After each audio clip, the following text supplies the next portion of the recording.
After I owned this knife for 70 days, and during that time I carried it for roughly 24 days, give or take 12 hours.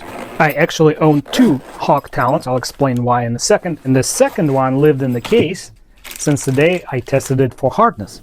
During the days that I carried the first one, I used it like any other EDC knife and then some. Opened packages, cut down cardboard boxes, even did some food prep, and used it as a steak knife at least twice.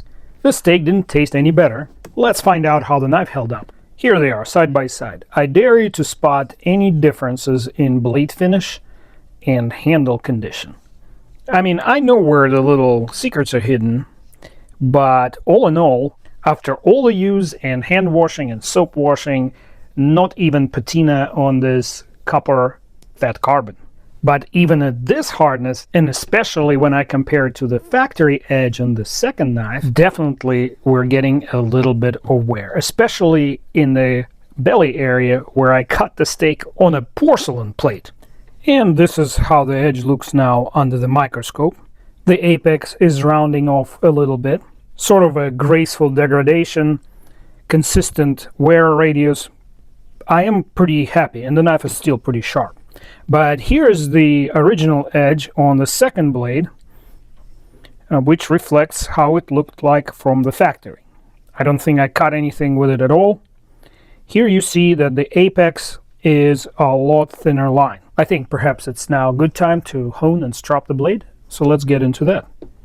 Because I actually feel the burr where I was cutting the steak on a porcelain plate, I'm going to use this very fine 1200 grit diamond impregnated sanding belt, or piece of it. The stropping process is self-explanatory, and there's more than a dozen videos about sharpening on my channel. And if you hit subscribe and turn on notifications, you will never miss a video, and please consider hitting a like button while you edit.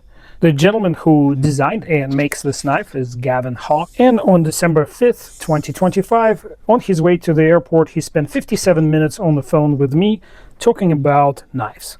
Key takeaways: he's sunsetting Deadlock C OTF and replacing it with more sophisticated yet less expensive Deadlock C Plus.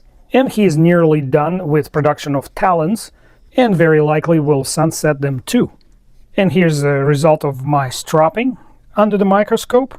As you can see, the apex is nearly but not quite back to the factory edge. How do they cut in comparison? Here's my newly stropped knife going against cheap paper towel. You can see it cuts, doesn't rip. You are welcome to try this with your sharpest knife. And here's the factory edge. It's still better, so sharpening is in order.